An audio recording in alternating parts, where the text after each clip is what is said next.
Good. All right. Hey, Megan, welcome to the Intangible podcast. Excited to have you here. Yeah, thanks for having me. It's exciting to be here. Yeah, absolutely. So, I always like to start with just how do we know each other, And do you remember the first time we met? I think I do remember the first time we met. We were down at the agency in Nashville, and you came in, and Risha Rogers gave us the introduction, said, y'all need to know each other. Y'all need to know each other. And it's like I got a big brother in that very moment. That was a good day. Yeah, it was. Just to meet ex-athletes who's doing amazing work, and then just the infectious personality that you had, I was just like, okay, we need to really get to know each other. Same. And just from that day, it's been like we've been tied to the hip, And so it's been excited to get to know you, know your story, I'm really excited for you to just tell your story, what you're about, who you are, because I think it's an amazing journey that you've been on. And the reason for intangibles is these are these little small intangibles that people don't see that makes us who we are, and that I'm excited for people to really share their stories so people really can see the behind the scenes. Oh, yeah. And so with that being said, let's start with your journey on how you were raised. Where you from? Because I think there's some similarities there. You and I have a parallel path here in different parts of the country. But, a lot of people always, ask me like, where are you from? Where did this start? We were born and raised in a small farm working community in Northern California. And I kid you not, we had a flashing red light as our light. We did not have a stoplight. We had plenty of county roads and stop signs, but we knew everybody. Small town, and what I appreciate about it is that it was a community, right? You could rely on your neighbor. You could rely on a friend. You could, you knew everyone. Now, there was some drawbacks to that as well. But, small towns, there's something to be said about small towns because, you're a dreamer and you never think you can do it, but you always remember where you're from. And you always think about where you're from and tell people about where you're from. So, small town, just the base of the Silverado Trail, just outside of Sacramento, the beautiful town of Winters, California. I'm very, very proud. A stark difference than how I grew up in small town Mississippi. A little bit. When you live, scenery is just a tad bit different. Yeah, a little bit. But you know what? It was like you knew everybody. Everybody helped you out. My mom is still there. My stepdad's still there, and that's home. We can't get them out to Nashville, but they like to visit, so that's good. Again, a lot of similarities there because I've been trying for years now to get my mom to leave Mississippi to come to Nashville. Yeah. And just can't get her out. No. She just will not leave. But she'll come and visit you. She'll come visit now. I call her tomorrow. She'll be here the next day. But it's just hard to get them out of that, especially when everybody knows who you are. And I also think, I think there's a layer to this, this feeling needed. Yeah. She feels needed because people always call and ask her to do stuff. So I think that has a little bit to do with it as well. For sure. Now, I know you didn't grow cotton in California. Ironically, I did not grow cotton in California. So what did you guys grow? Yeah, so my grandfather, what a beautiful human being. My grandfather was a walnut and almond farmer. First part of my life, almonds, right? We grew up with the farm. He had about 40 acres. We had the haulers. We had the machinery. We learned how to drive stick shift, backing up trailers, you name it. And then moved his crop into walnuts. And then he went back into, my family recently went back into the almond business. So walnut farmers, we're nuts. What can I say? We're nuts. Now, when you start to think about your life as growing up in that environment, small town, and then you start to get into sports, take me through that journey of being, an elite athlete. Yes. And with those type of work ethics from growing up on a farm. It's so funny you asked me that. When we were kids, there wasn't a sport we didn't play. Nowadays, all these kids play one sport, specialized sport, maybe two. Maybe we got to take, all the different camps. But when we were kids, we played it all. I played softball, soccer, basketball, swimming. I still have the only kid in the Golden Valley Swim League to get 7 gold medals. Like, what do you know about that? Hold on, time out. I know you very well. Yes. And I know swimming is a sport that it happens really fast. Oh, yeah. It's kind of boring. And with your energy, how did you get through swimming? Dude, that was my jam. It was like I swim the butterfly, the breaststroke, the IM, you name it. I was ruthless. Had the cap on, swinging my arms. Everybody's like, come on, you can do it. But I also taught that town how to swim, at a young age. My mom had always told us, like, you need to have jobs. If you're going to be an athlete and you love sports so much, then go give that gift to someone else. So we had a pool in our backyard. I taught a large portion of the community how to swim. That's awesome. That, coach swim team. And, looking back on it now, you ever look back and go, oh, I could have played this other sport, or I could have specialized in another sport. What was yours? If you weren't playing football, what were you going to do? I would have been a power lifter. Yeah, that was it. That was it. I'm kind of like a little too short to play basketball, so that's out. Sure. So if I had to pick another sport, definitely not track. Sure. I mean, maybe shot put, discus, but you would have dominated. But powerlifting would have been my thing. Yeah. I think about that all the time. I'm like, God, I would have been a great swimmer, but I was like, no, I need to play basketball. Great golfer. No, I need to play basketball. Great. I mean, I still got soccer. So I think a lot about sport and how we gave back to it a lot in that small town. And it was about playing sports, giving back, coaching, being really good at it. Yeah. Learning how to be one-on-one with parents and with young children, and, teaching people a craft. Like, what a special thing. Like that was so fun for us. So yeah, swimming, man. So you grew up swimming, and you started to decide what does my journey look like outside of being in a small town? Yeah. Take us through that. choosing the college, and then did you have time to come back and coach and do all of that while you was playing college ball, or was it like you was focused head down on? That's a great question. I ended up going to St. Francis High School in Sacramento, and at the time, and leaving Winters to go to private school, at the time, it was about basketball for me, because it was such an opportunity. Back late 90s, mid 90s, late 90s, sport just looked intrinsically different, right? Like, we were going to AAU tournaments, but we weren't uploading video and uploading content. And, we were typing out letters to different coaches to be like, here's my name and I exist, kinds of things. So going to St. Francis, it was such a strong academic and athletic school. Going there was probably the best decision I ever made for me at the time, because it allowed me to go and pursue different colleges to play college ball. And I had received, a lot of offers, USC, Santa Clara University, St. Mary's College. And I ultimately chose Chico State because I was so close to my family. I was so close to my grandfather. And I just wanted the opportunity at that time. It wasn't about D1 Power 5, like end all be all at the time for us in the late 90s. Yeah, I'd say mid 90s, late 90s was just go play. And when you think about women's sports at the time, there was the W. But as a women's basketball player, you knew that your end was going to be after college, right? So it was about going and getting the paper, right? Go get the degree, and have those experiences. And I just wanted to stay in sport and stay in my craft, which was good for me. It was really good for me. It was a good decision. Now, looking back, did I want to go to USC or, St. Mary's, Santa Clara, you name it? Of course. Like, that's a dream. That's, the 45-year-old Megan talking now. But the 18 to 22-year-old kid, Chico State was where the perfect place for me to be.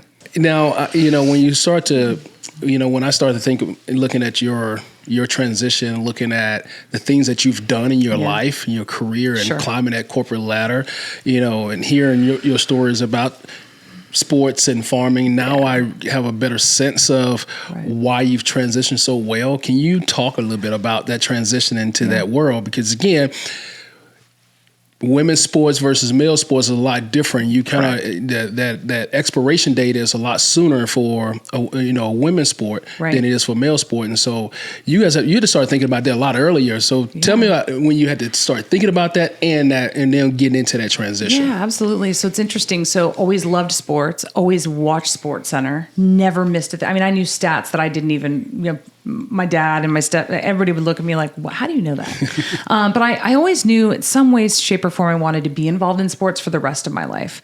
I went to school to be a teacher. And at the time when I graduated in the early 2000s, my first paycheck, my salary paycheck was less than $19,000 a year. And I knew I couldn't make ends meet. I knew I'm going to have to find that summer job. So sure enough, I took a summer job at Athletics Unlimited. It's a small team dealer in Northern California. And basically, Chris, they sold hard goods, goods and soft goods to clubs and colleges and junior colleges and NAI and high schools, all the things. And I loved it. Kept you close to the game. But let's stay humble, right? Like I thought I was going to go out there and be salesperson of the summer, but you know what I was doing? Stamping numbers on the back of Little League jerseys. Hey, like, who are we kidding? You have experience in going from hero to zero, so it's the same transition. It was like when we were kids, and it was like my grandpa. We'd say, you know, hey, I want to help you, Poppy, and he'd say, you can help me by watching. And we were like, no, but I want to do something. No, but you should watch how I do it. And sure enough, it was like I knew how to do an oil change like that because I watched him, right? But if he would have had me do the oil change, I would have never learned it. So I laugh in the sense of, you know, summertime, stamping jerseys, and all of a sudden, this owner, his name is Randy. Randy came to me and he's like, you're impressive. I'm going to give you a shot. If you don't want to go back to teaching, I've got a job for you here. And sure enough, I did it for 7 years. I mean, it was a beautiful thing. It was a small business. It was a family business. I felt, you know, at home with my brothers. I have lifelong friends from there. But Chris, it was lightning in a bottle because at that time, the shoe companies were coming into the space, the collegiate space. Right. So like when you and I were playing, we were dealing with like Russell, Rawlings, Wilson, Champion, right? Like, beautiful brands. Hey, you're telling our age right now. I mean, I'm just throwing it out there. But sure enough, it was that mid 2000s where there was this pivotal switch of people were all of a sudden wearing Nike. They were wearing Adidas. They were wearing Under Armour. Remember that? Oh, starter jackets. Right? Yeah. You're just like, look at us. And then and we're looking at each other like, well, it was only at the time a few schools that really had those shoe contracts. So we had Adidas at this small business. And I was like, well, let's go. So I went out to local colleges all around Northern California, Division I institutions, Division II, NAIA, junior colleges, high schools, and I started peddling Adidas to all of these schools. I made fantastic connections, was, you know, selling custom uniforms, footwear, travel gear, bags, and all of a sudden Adidas called and they're like, what's going on? And Randy said, well, she's selling a lot of it because everybody's into the brand. Everybody's into, you know, wanting the name brand. And that's when I got the opportunity to go over to Adidas and did a 14-year run of, you know, great friends, you know, great connections, great accounts, great friendships. There was always this brotherhood there. Yeah. And we did everything from, you know, team sales, key account management, NCAA services. And it was like I had just allowed this door to keep opening for myself because I always said yes. I was always curious. I always wanted to be the best. I always wanted to have all those good relationships. But like I was going to be an elementary school teacher. And then all of a sudden I was in corporate America at Adidas, which was on the up. And I felt like I was on the up with it, which was a beautiful thing. So teacher to corporate America. Wow. Stark difference there. I know. What was I thinking? But you know, I feel like you and I talk about this. We're always teaching. We're always teaching people. This is true. Whether we're really teaching or as a teacher, you're teaching your kids things every day. You're teaching your friends things every day. We're all in this together. Like if we're not teaching each other, what are we doing? Yeah. Now, not knowing what those next steps were going to be outside of the corporate world, you know, how did you manage your relationships? Because you're so connected. How did you stay on top of that? Yeah. You know, you do it for 14 years there, and then you move on to, you know, I think Nike and Puma. Yeah. You know, so you just keep going, right? So how did you keep building that and not leave a place? And I think that's where a lot of people struggle at is when they're done, they burn the place down, or they don't leave it well, or they just kind of like, okay, I'm done with this job. I'm over here. But it seemed like you have done a very, very good job of, you know, like Coach David Cutcliffe will say all the time, leave a place better than you found it. It seemed like you left places better than you found it, and those relationships has kind of carried on with you. I just love people. I love people. I'm curious about people. One of the best sales advice I ever had, this was back when I first started Athletics Unlimited, is my buddy Mike O'Keefe, very good friend of mine. He was like a mentor. He helped, you know, run our purchase orders and manage the office and all the things. And I said, Mike, I don't know if I can sell. He goes, you could sell ice to an Eskimo, right? Like you got this, right? He goes, Megan, the best trick to selling is to always read the room and figure out what they're a fan of. If there's a photo of their family, show curiosity. Don't be transactional. Sit down and get to know somebody before you go, you get into this transactional space. And I'll never forget it.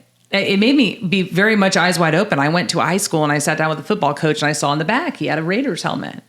Well, I'm a Niner fan. So of course I've got to just poke at him a little bit like, oh man, you're a Raider guy? Oh yeah. Well, sure enough, every time I saw him after that, I was asking him about the Raiders, or I'd make sure that I knew a little bit about the Raiders and who they played and how they were doing. So when I showed up, we could have that moment together about the Raiders. So to answer your question, like just being curious, finding out about people, asking people how they are. What do they do for fun? What do they believe in? What inspires them? And then you remember that and you just keep going and you take it with you everywhere. Yeah. I'm not going to lie. Does social media help keeping up with people? It sure does. But, growing up in that small town, you knew everything about everyone. And I think it was just... You didn't need social media. I don't know. You didn't need it. But boy, I'll tell you what, good thing we didn't have it back then. I just think innately I've always been curious about people, and I just love being around people and caring for people. And so I think staying in touch with people is a no-brainer. Yeah. I feel like there's a small town story there that we need to be able to get out of you somewhere. There's some juicy something in there that you recall, because every time we talk about it, there's a little corner of your lip that just smiles like, "Ooh, this would be juicy." Well, I think about my hometown a lot, but it's really about my grandfather. Like my poppy was my guy. He was my ride or die. He was my best friend. He was just a champion of people. And what I loved about him is that he coached high school basketball. 70s, 80s, a little bit of the 90s before my grandmother passed away. And I look at I'm friends with all of those guys who played with him, and they love him. Coach, God, we miss Coach. I'll never forget when Coach did this, that, and the other. But my favorite story about my grandfather, and I tell this to anybody who will listen, is back then they couldn't get anybody. I think it was early 80s. They couldn't get anybody to try out for the basketball team. And he goes home to my nana. He says, what am I going to do? How am I going to get these guys? We got to have a team. It's his first year coaching, and she goes, you'll figure it out. You're clever. You're a people person. You'll recruit him. And so sure enough, a buddy of mine tells me this story that he went to school the next day, and in the hallway there were handwritten posters that said, new coach, new approach, no liners. And he had about 25 guys come out because there wasn't a line drill in sight. And I used to say to him, like, Poppy, did you end up making him do line drills? He goes, I had to hold my word for like a couple weeks. He's like, but then we got into the line drills. So, like the stories are aplenty. Like, of course, small town. But I think about my grandfather. I think about, just the community that we built around ourselves because of him. And that's what makes me the most happy about home. That's awesome. That's a good story. I would have came out for that team when he said no running, no liners.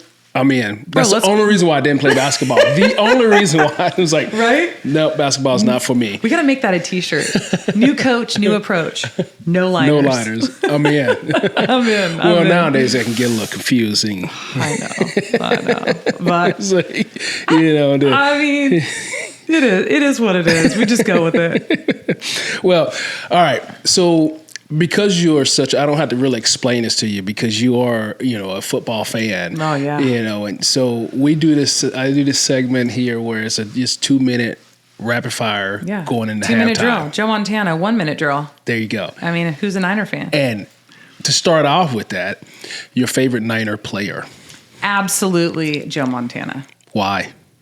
I mean, what could you... I mean, he was smooth like butter. Joe Cool. Gets you out of any bind. I'm a kid of the 80s because he was on my TV. He was on my posters. I mean, you name it. He was Joe Cool. He still is Joe Cool, by the way. I hope I look that good. Big fan. Big fan. You talked about some of these coaching aspects that you've done. What was your favorite sport to coach? Yeah, I mean, I would think it was swimming, right? Like swimming is such a craft, and I knew every stroke, and I had learned everything from those who came before me, my coaches, and I just always had a curiosity about it. So I think swimming, I'm a big mastermind in basketball. I will say that's my secret talent, drawing up plays, reading defenses, all the things, but I don't love coaching it as much. I think I like watching it and being an observer. So swimming, man, all day long. Swimming. Teach you how to do the butterfly, backstroke. We'll teach you how to do a flip turn, Chris. Let's go. Good luck. Good luck with that. Favorite college team to play against? So back in my day, Chico State, we were in the CCAA. There's a little shout out to the CCAA, and that was a large majority of state schools, but we also had UC Davis. So at the time, I loved playing at UC Davis. It was a big rivalry. They had the nicest pavilion. It was a packed house, and it was 10 minutes from my hometown. So everybody showed up for me. It was great. Yeah. So hey, shout out Aggies. All right. Your most memorable hero moment in sports. You like to use the word hero a lot. Mm-hmm. So give me a good hero moment. Half court shot, professionally, that I did, or in sports? In sports in general. Oh, absolutely, hands down, Dwight Clark, the catch. I was 2 years old. I was in a backpack, my dad's backpack, like a little buggy. Yeah. Absolutely. I've got artwork of the catch all over my house, in my office.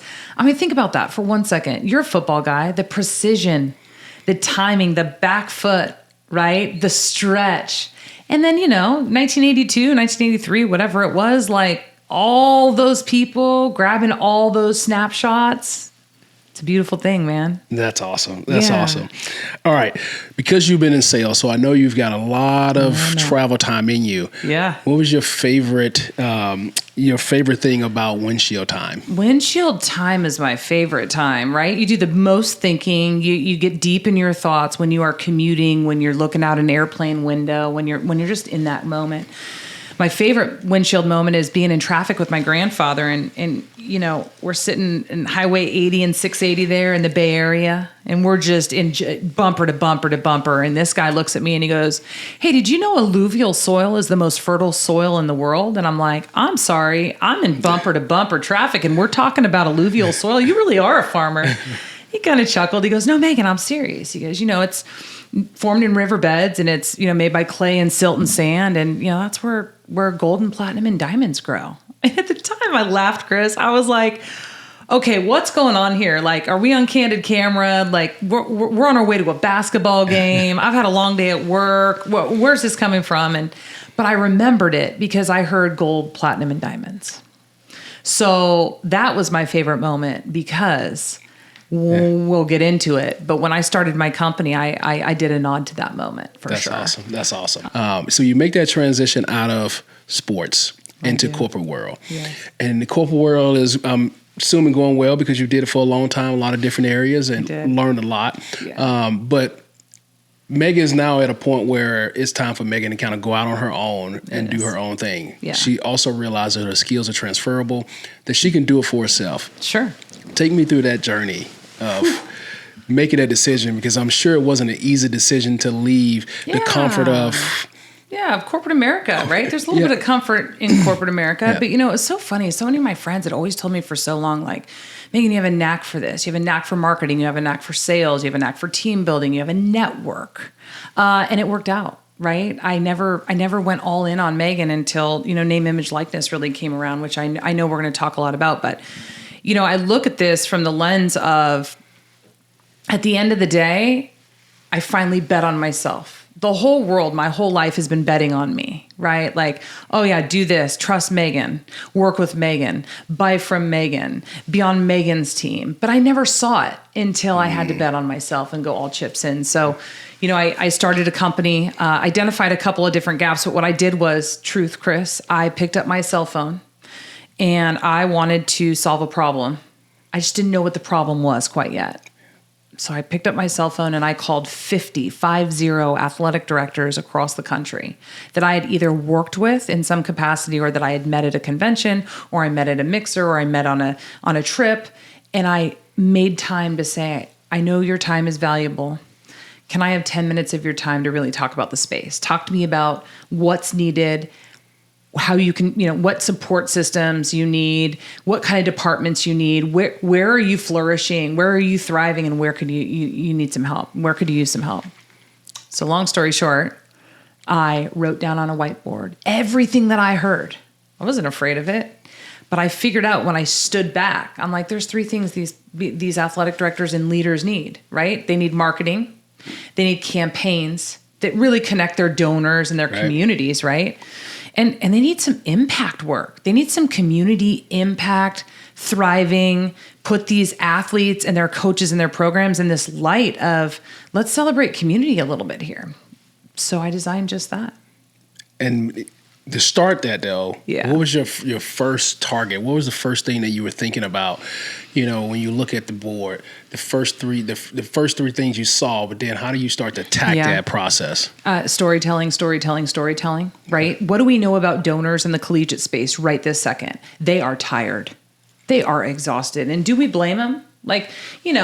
Do we blame them? I don't blame them. No, it's a lot. What I do know is rather than pointing the finger, we've got to identify what's the problem and how can we solve it. The problem is donors want two things. They want access and they want connectivity. The solution is, let's go tell stories. Let's go build campaigns. Let's let people in under the hood. It's not always about the best player. Every single athlete on anybody's roster has a beautiful story to tell, right? Albeit from their hometown, what they're passionate about, their family, their upbringing. And it's like, if we craft campaigns and we tell stories, genuine stories about these student athletes, absolutely more people are going to come to your games. Absolutely more people are going to be more inclined to come to a mixer, an event, an autograph signing. By the way, they'll come to your games. And that's the miss. So I had identified as we built out NIL, and everybody, has a position on NIL. They're either in or they're out. And if they're in, what does that really look like? So I designed a company where it was really about strategy, implementation of storytelling and marketing, and connecting donors and fans to the student athletes, and in turn, connecting the athletes back into the communities. So it's been a good thing. That's common for a theme with you, like storytelling. I mean, when I think about the name Illuvium, and you told a story, and I don't think we really we kind of glossed over it for a second. But can we go back to that and let's paint that story around the naming this company and the sentimental value that it brings. Absolutely. So my grandfather, windshield time, alluvial soil, ding, ding, ding. Did he say gold, platinum, and diamonds? He did. And when I thought about him, he was a teacher, a coach, a mentor, a farmer, a husband, a grandfather. Like, this guy was the center of our universe. And I think about, he was so good, Chris, at walking in a room and identifying, there's a problem, or there's something we can all do. We can all get better. And he would do roundtable discussions with people. So he's very strategic. He used to pull out a little pocket protector. Yeah. My poppy would pull it out, pull out his pen and paper and drop plays. And Megan, they should have done this, that, and the other during a basketball game. He was that guy, intentional. So when I was thinking about a company name, my nod was I wanted to do something for him. And so I named my company Illuvium Strategies, right? We take everybody's project, everybody's relationship. That's the clay and the silt and the sand. Everybody's different. But when we come together, our goal is to provide a gold, platinum, and diamond solution for our clients. And I'm really proud of that.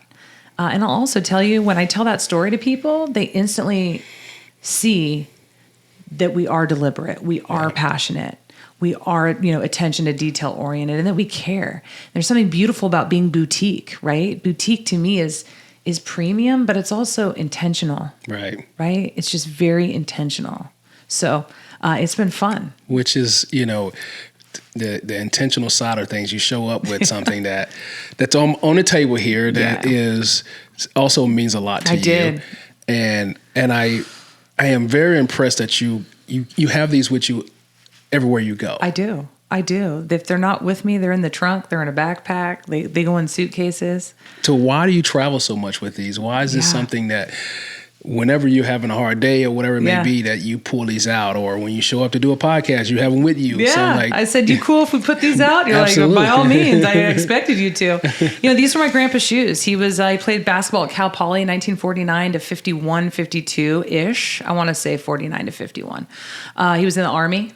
Went to Cal Poly, played basketball, and when I graduated from college, you think you're getting a pretty big gift from your poppy, first grandchild of a crew of kids, and I'm like, where's the card? There's got to be something in this card, right? And sure enough, there was a card. There was nothing in it, but there was a paper bag with his basketball shoes in them. original Chuck T's. There's some miles on those. And he gave it to me, and inside the card it said, I want you to have these, and I want you to take them with you wherever you go, hang them up in an office, whatever. But I always want you to be ready to lace it up for people. Like, be ready to go. Be an athlete, be mindful, be courteous, be present, show up on time, be ready to always say yes. Try new things, get vulnerable, do something really well. I mean, and so I think about it all the time, Chris, when I take these shoes and I tell people that story, like, when you wake up in the morning, you lace up your shoes, like, as an athlete, like, that means, like, all right, let's go. Let's get this game going. Let's get the day going. Like, what do I have today? I've got this meeting. I've got that meeting. But as I lace up my shoes every day, I think about that. Like, what's ahead? So I think about that a lot with him. Like, that was the best gift he could have ever given me. And at the time, I'm like, but where's the money? It turns out those are the money. It's so great to think back to my grandfather and how he was the same way. He would leave me with these nuggets of things, and I'm thinking like, oh man, I'm about to get something great here. Yeah. And then all of a sudden, later in life, you realize what he was saying, the message that he was leaving you. So it seemed like your grandfather left you it just impacted your life tremendously, and it's also have cultivated over years of what that really has meant to you. 100%. Because it's still there. I mean, again, you're traveling around with them. Absolutely. Your company name is there, and so these are a staple of what you do and 100%. What you stand for. That constantly reminder 100%. Of who Megan is. Yeah, it's a beautiful thing. I mean, the best gift I could have ever gotten, and I didn't even know it at the time. Yeah, how many times does that happen? I admit it's very rare, very rare. Very rare. Yeah. Now we talk about this transition that we're in now. You're leaving your corporate world, and you're trying to solve a problem, and this whole name, image, and likeness has become a real thing now. After a lot of years of having conversation about it. What does that mean to you? How do you define name, image, and likeness? Yeah, so NIL to me, there's two different ways we could slice this pie, in my opinion. Getting into the NIL space 4 years ago, 2021, wow, 4 years ago, it was a very, very different space than it is now. Like, at the time, it was more about how many Instagram followers do you have? Are you an influencer? How many brand deals can you cultivate? How many people can you direct message? How many people can you stir up business from? And ultimately, what we saw across Power Fives in particular, and some mid-majors, was there was a lot of people just checking a box to say, all right, we're doing some training for branding for the student athletes, or we've invested in technology. And now listen, that's not a knock on anybody. Like, at the time, that's all that they knew, right? Like, this is a process. But as the time has gone on, there are some big deficiencies in what is available to student athletes. So, I think Dion said it best a couple weeks ago, Coach Prime, he said, let's be clear. There's a difference between NIL and collective money. And he wasn't wrong. He wasn't wrong. But what I do anticipate, with the settlement coming through and the shift and NIL technically coming in-house is it's going to be reframed. We're going to be using different phrases to really differentiate the space and really put, I think, move the market forward. Yeah. But again, NIL, when it started, was let's put these kids in front of a PowerPoint. Let's give them technology to advertise that they're athletes, and let's tell them to go build their brand. And now it's just not that way. It's starting to evolve more and more and more, where you're seeing a lot of money come out of the collectives, right? The donors. We talked about donor fatigue. And that's why we've really invested in creative solutions on growing communities and fans. Yeah, and so as this thing has been evolving over the last 3 years, how have you kept up with it? Because it seems like the wild, wild west right now when it comes to it. And so how does businesses, keep up with this constantly evolution of what NIL means and stands for? I think that's a gap in the market, right? Like, let's go there for a second. Like, how do local businesses, when you think about a Power 4 institution, like 9 times out of 10, they're in not metropolitan cities, right? They're they're scattered, right? We're out in the middle of nowhere. Right. So really, who thrives in those spaces? Small businesses. Well, who's coming in to educate those small businesses on Here's ways you can partner with our student athletes. Here's opportunities that you can leverage your brand with ours. That takes a lot of manpower, right? So we give them technology, we give them multimedia rights, we do all these different things, but like, are we really scratching the surface on ways they can get involved with student athletes? Not every student athlete needs a transaction, but they could use an in-kind deal. They could help you, support you, and you could support them in different ways. But Chris, the truth is this: brands are not spending. Brands are just not spending. If they are spending in the hero moments of sport, and no one wants to talk about that, right? We see these big influencers. We see these, the top 1%. I mean, phenomenal football players that are leaving school to go to the NFL draft. Phenomenal basketball players leaving school. We're talking about the 1% that is actually getting a true NIL brand deal. Of course, those brands are interested in those student athletes. Who wouldn't be? I charge myself with, what are we doing for the 99%? What are we doing for those student athletes that are premium? Now, I talk a lot about Power Fives. I talk, Power Fours, all the things. Let's not leave D2, D3, NAIA out of the conversation. There are massive, massive investments being made in the Division II space, Division III space on how do we not only look at NIL differently, but how do we help our athletic department by marketing it differently? When these athletic directors in this mid-major D2, D3 NAIA space invest in marketing and campaigns and storytelling, what's happening, Chris? All of a sudden, sponsors want to get involved with them. Donors want to get involved with them. Hall of Fame members are coming back to say, wow, we're really doing this. Let's do this. So it's that trickle-down theory, in my opinion, of like, you get out of it what you put into it. And these Division II institutions, Division III, NAI, they have to do it differently. They are charged with doing it differently. But when they do it differently, the tide is turning. The attitude is shifting. I'm seeing kids at D2 in California, 2 top-tier women's soccer players that have in the portal. They got D1s going after them, and they're choosing to stay at their Division II institution. Not for the NIL, for the experience.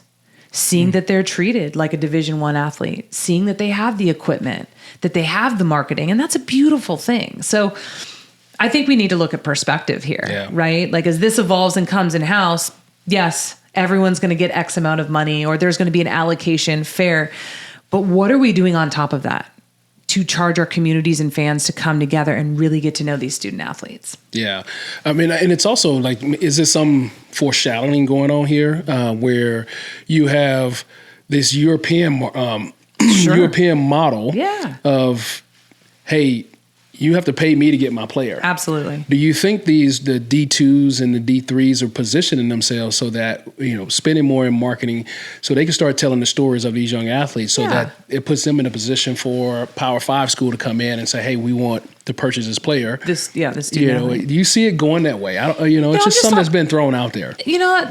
That's a different perspective. I hadn't thought about it. Like when I think you and I initially a couple of years ago, I said, over a glass of whiskey, I'm like, I got a prediction. Here's my crystal ball. And you kind of giggled at me, but I think we're slowly starting to see some of the things I thought were coming to fruition. Here's where I think this thing goes, right? This has to go semi-pro. You have to look at these core sports as semi-pro. Now, I'm a champion for Olympic sports. Let's come back to that. But you've got to think this goes to some type of a collective bargaining model. Yeah. This does go to some type of, contract allocation model, as it should. Right now, a kid at one school is valued at X, a kid at the other school is valued at Y, and guess who's pitting out the money on it? It's either a family, a mom, a dad, an auntie, a grandma, a grandpa, or it's an agent, right? So until we get that market right, this is just going to be a challenge. Yeah. Hard stop. But I do believe that there are going to be groups of people that are going to be committed to continuously raising money. When you think about raising money, you and I, when we went to school, what were they raising money for? Buildings and statues, baby. Yeah. And those donors gave a bunch of money to get their name on that building and statue. So we've reversed that out. We think, not even we think, we know we're doing it. Donors still want to put their name on something and they still want to give back to their schools, right? So through our documentary series, through our short form series, we now have the ability to put these donors' names in the credits, right? We have the ability to help build these digital footprints on these student athletes to say, hey, Chris, come back, give X amount of money. We're going to do a feature on a student athlete. We'd like to go tell more stories about A, B, C, D, and E. Would you be interested? When that hits social, when that hits the internet, when that hits their social and their digital footprint, and it's these short form documentaries and your name's on that, that's a proud moment for you, right? You're telling another kid's story. Right. And I think that that's where you're going to see NIL grow, right? Is you're going to have it in-house. You have comms teams that are going to tell stories that are pre-game, game, and post-game. And you're going to see people like us come in and amplify across communities and fans and really keep donor bases interested. Yeah, that's a very unique perspective because no one's really telling the kid story. Right. You know, and how do you get the kid actually involved? Right. And so I love what you're doing, and I'm sure you know a lot of these young kids who are trying to tell their story so that people know who they are. Right. Is going to be excited to do some work with you guys as well. Yeah. Because when I look at if I had this building a brand earlier in life. Sure.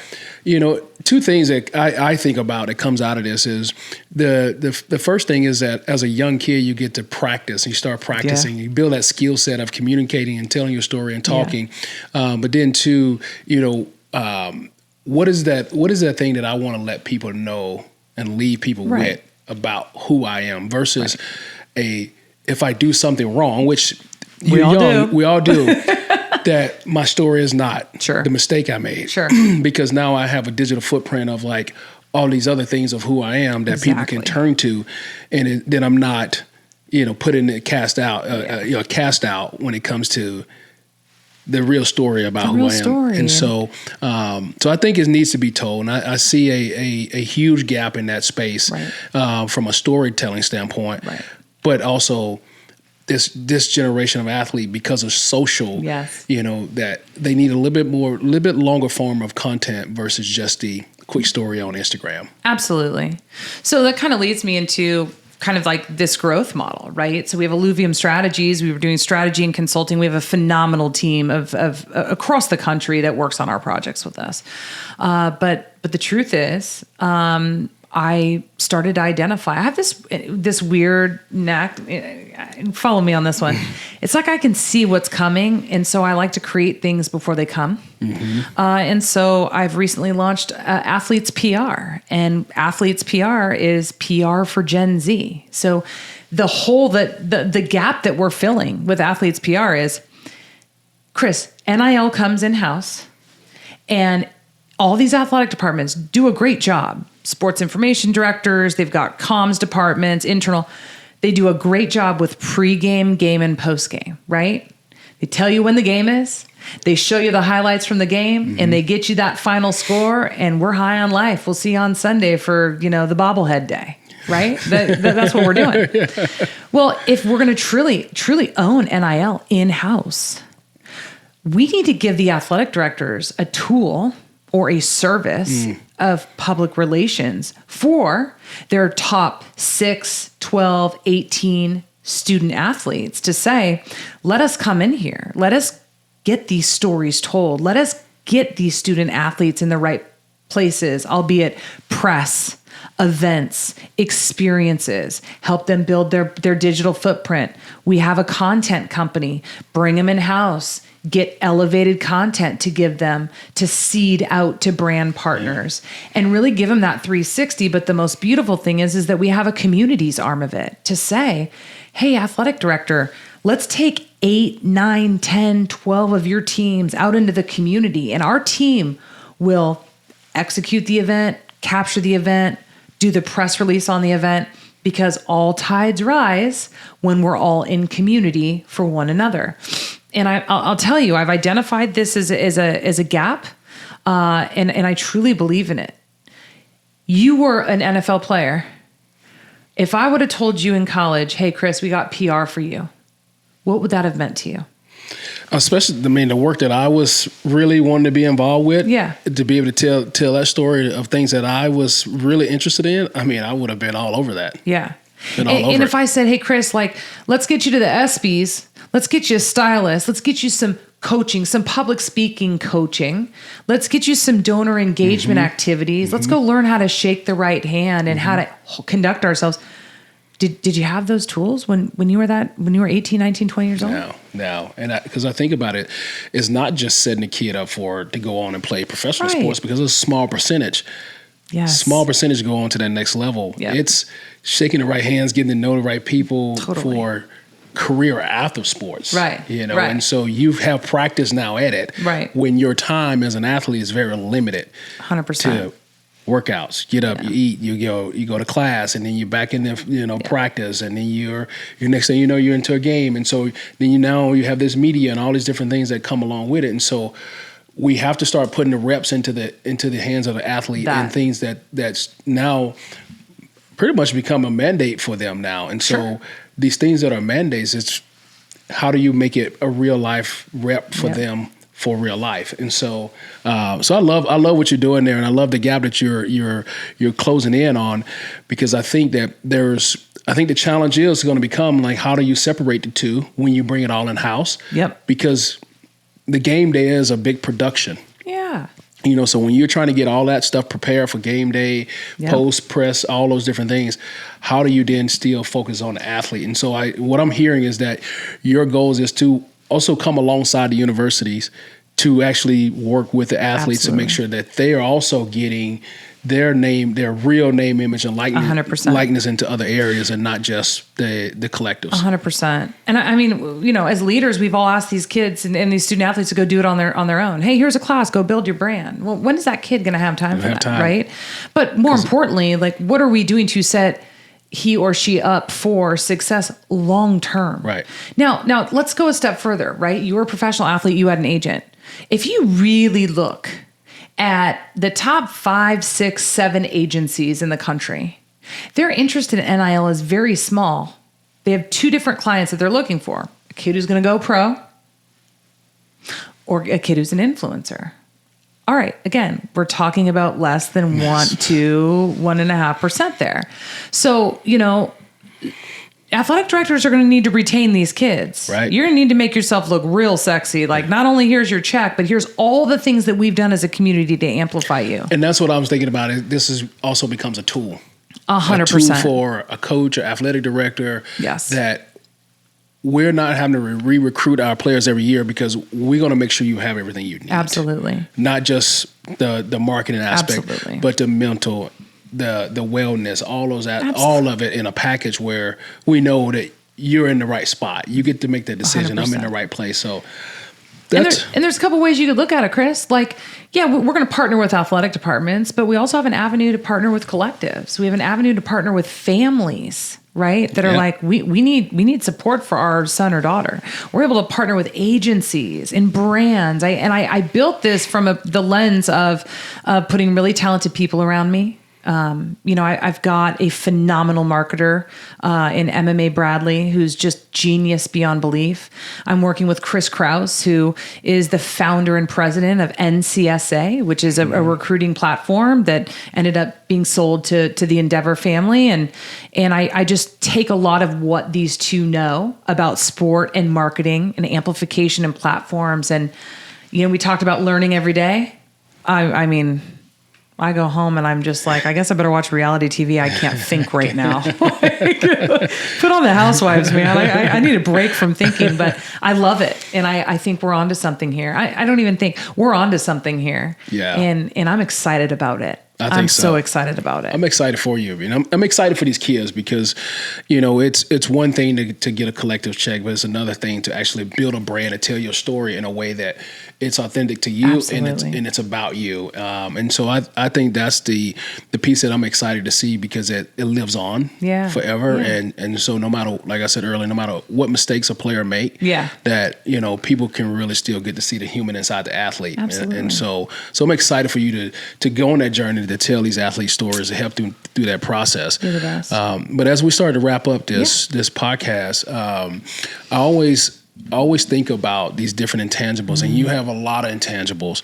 You've laced them up for a long time. I have. You've laced these up for a long time, and you've carried them with you, throughout life. Yes. When you look back on just an intangible that really sticks out, that means the most to you, what comes to mind?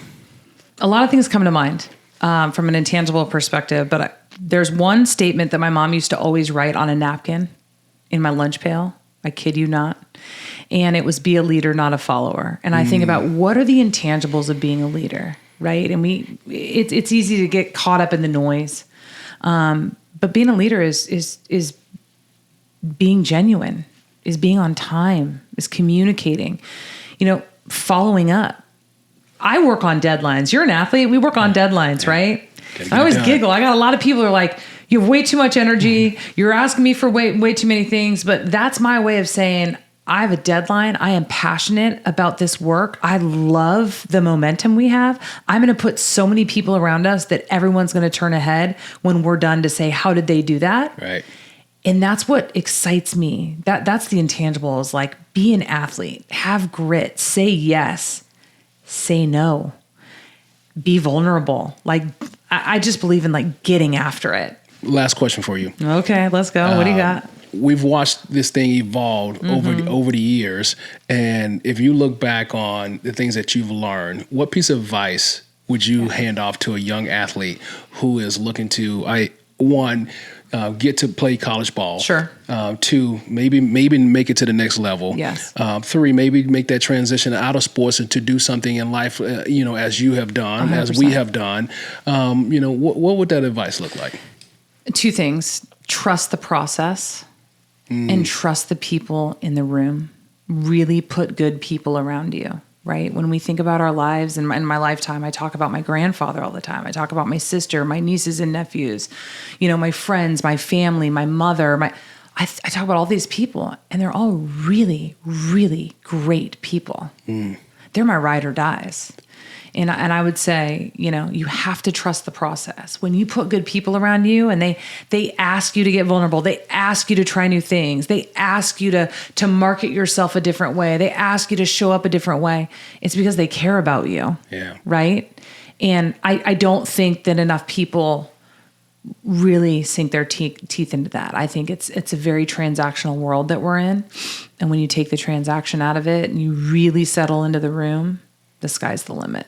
Man, Megan, this space is happy to have you. Oh, thanks. I'm excited for you. I think this is the right time to do what you're doing, and I think you're the right leader to lead it because you get it, you understand it, you've been there, you lived it, and so thanks for joining us on Intangible Podcast. It's been fun to get to hear your story and get your story out there more for people to hear because I think it's very impactful. So I appreciate it. Yeah. Hey, first podcast. Thanks for having me. Yeah. You're the best.